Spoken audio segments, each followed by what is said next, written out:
it's really by the grace of God we are surviving. We don't want to go into vices. We know we've been pushed to the wall. We've been pushed to the wall by the government. We belong to this country. This country belongs to all of us. But it looks as if all the blessings God gave to us is like a cost to us. Each academic year, universities and polytechnics admit close to 2 million students and produce about 600,000 graduates. Also, according to available data, the National Youth Service Corps usually mobilizes 66,000 Nigerian graduates for its mandatory one-year service every year. After their youth service, these graduates enter into a tight labor market where jobs are hard to find. Many resort to learning a skill or they accept meager salaries. If they don't, then they will roam the streets looking for jobs or to get involved in vices. The unemployment rate in Nigeria, according to the National Bureau of Statistics, rose to 33.30% in 2021 from 27.10% previously recorded in 2020. Translating this figure, it means that 23.2 million people are unemployed. This is the highest in at least 13 years and the second highest rate in the world. This is Prince James. He is a 39-year-old graduate of political science from the University of Port Harcourt. He has been unemployed since he graduated from school in 2008. Like many graduates, his dreams of getting a good job after graduating crashed as he has been barely surviving on the little money he makes from different side hustles. Been doing menial jobs here and there. I know how to ash fish. I'm also an IT person. When I've been called in different places, please, we need you to come and deliver anything. I come, I give what I can give. I teach computer anyway. Also, I'm a swimming coach also, so we use every other way to just keep ourselves going, not relying on the government, because we've tried enough to say this is our country, we cannot run away from it. Let's rely on the government and see what the government can do. James is just one out of millions of young Nigerians who share small apartments with their friends as he is not able to afford an apartment alone. At 39, he should be married, but he simply cannot afford it. Where is the money to get married? I will need a house. I will need a good job, at least to keep my family going. Before you bring any child into this world, you prepare for it. Or do you want me to, start setting kids up? Let me not use the region, mention any region, part of the country where they just produce kids and let them go, start begging. Those are the time bombs we're experiencing today. James adds that he has tried accessing government loans to help him start a business, all to no avail. These other banks that government is remitting money to give loans to artisans and people that they know that can do something with it. But when you go there, they give you conditions. Some of the banks you go, they say bring collateral. If I have collateral, let's say land, why would I go to the government again? I'll go to the Bank of Industry or go to these other banks that say they want to give loan and all the rest. We keep hearing all these things on television, the news, people are benefiting from loans, people are doing this. Who are these people? So, how does he survive? A means of survival only depends on when people call that, please, I need your services, come and do this for me. Like I told you earlier, I'm an ICT person, I teach computer, but not all the time you have these jobs, because even the computer centers now are going dry. You go there, you see like few people, 2-3 people, before you see people coming to do work. It's very hard these days because of the social media and all the rest. So how many times will they call that come and do the job for me? Like I'm also a swimming coach. Because of the coronavirus and all the rest, they stop it for some time. People not to be going to the pool and all the rest. So all those things are also affecting us. If we keep pushing, you survive with what you have. If you don't have, you stay like that.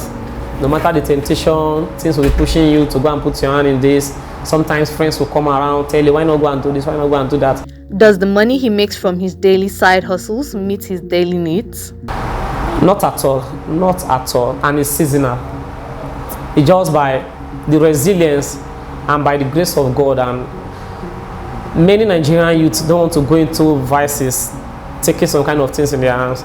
James is also lamenting about the state of the nation. He notes how expensive things have become in Nigeria. It is a situation which has made life especially difficult for people like him who have no regular source of income. Rice that used to be 8,000 to 9,000, it's now 30-something thousand. I've met people that say their salary is just 15,000 naira for a full month. So we are saying it's 250 naira per day. How can you take that to? Even if it's 30,000 naira minimum wage, I'm talking about minimum wage. Can 30,000 naira minimum wage take anyone home? No. He may be unemployed at the moment, but that does not mean James does not have a dream job. So what is it? The way the country is going right now, we don't even have any dream job anymore now. Say this is my dream job. We just have to survive. But we hope, we are not saying if a good job comes, we will not grab it. We'll be happy having those good jobs. On what he would want the government to do for the youths, he said, like the government used to say that they cannot give job to every Nigerian citizen. Let me not use the word youth. They should create the enabling environment for people that can do or help themselves in one way or the other. At least, just like I mentioned earlier, they should create an avenue where the ordinary person can take loan, because it's open that the government cannot create job for everybody. But it's the duty of the government. We pay tax. I would like to let you know that Nigeria is one of the most taxed countries in the world, which you don't know. The unemployment situation many graduates and those with advanced education in the country face is a cause for concern. According to the World Bank data, the percentage of unemployed Nigerians with advanced education was at 13.69% in 2016 and 15.3% in 2019. This means that there is a large number of youthful and energetic unemployed population with no contribution to the economic growth of the country. Meet Matthew. Matthew is a 500 level economics part-time student of the University of Abuja. He works in a barber shop, otherwise known as a barbing salon. He is deeply frustrated about how difficult it has been for him to raise funds for his school fees. It's not really easy in this regime at all. It's very tough. It's not easy. I'm even owing my school. To pay school fees is difficult. To pay for shop is difficult. To pay house rent is difficult. The economy is not easy at all. We are just managing. Speaking on why he decided to take up his current job, he said, because the country, you can't just go to anywhere that you want to work. Even you submit CV, got to do with something like connection, man no man in Nigeria. But can this job sustain him? It's not really sustaining me enough, but it's just like I said, it's just manage. The language in Nigeria we manage, everybody manage, so it's not really sustaining me enough. Matthew, like James, also has a dream job. Can't even boast of dream job anyway, because like I said, I have to do with connection. Any job maybe that can sustain me, even I'm not married yet. When I marry, I can sustain me and my children, because what I pass through in life now, I don't want my children to pass through that. So I wanted to live a good life, so I'm hoping when I finish, maybe when they give me any job, I will do it to build a good family. Matthew has this take on what the government should do to help young people. The best thing the government can do now is to maybe create jobs for the youth, but I don't know, maybe they have those plans. The status of the saturated Nigerian labor market leaves most graduates frustrated. The situation has grown steadily worse over the past 20 years. ONYEKPERE is a financial expert.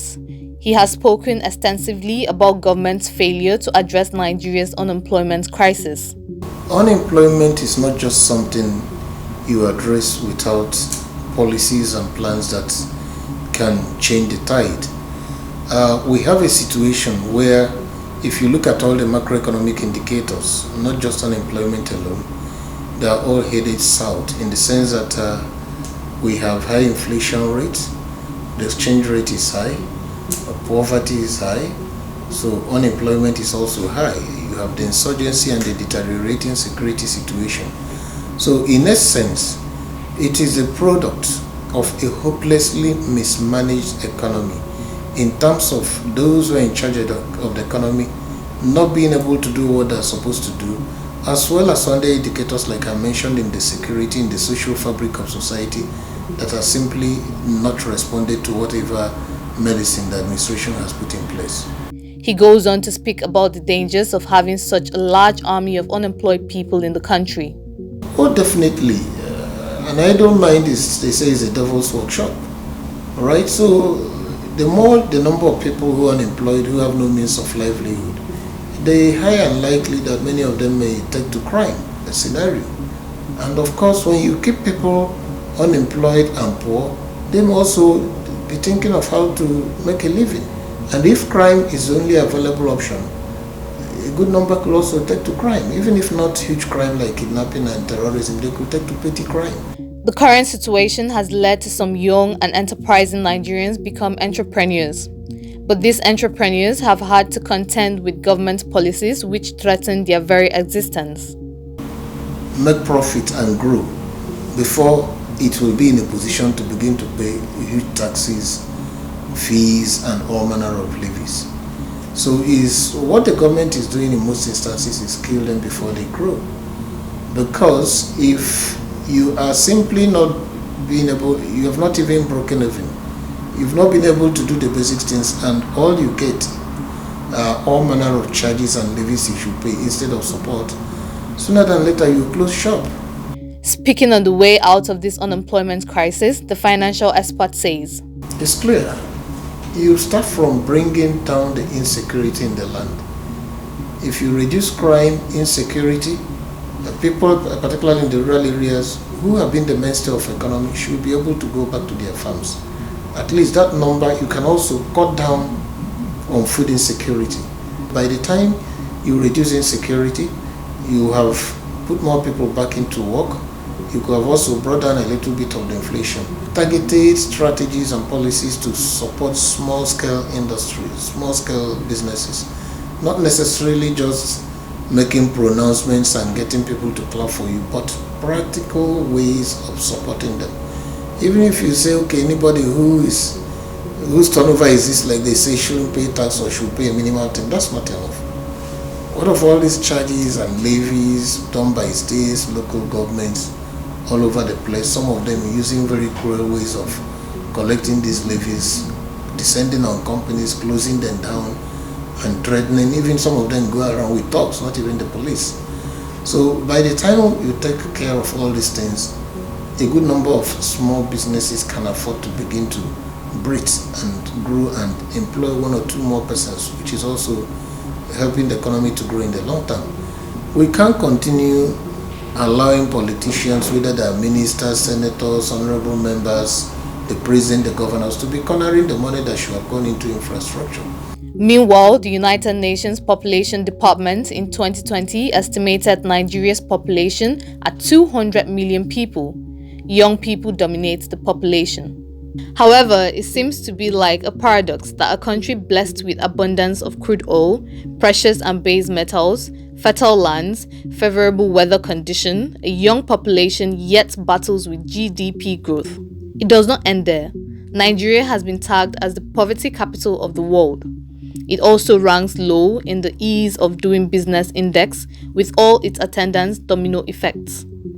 Indeed, there was a time when youth unemployment was described as Nigeria's ticking time bomb or keg of gunpowder. Whatever the analogy you may prefer, the point is this: the explosion has already happened.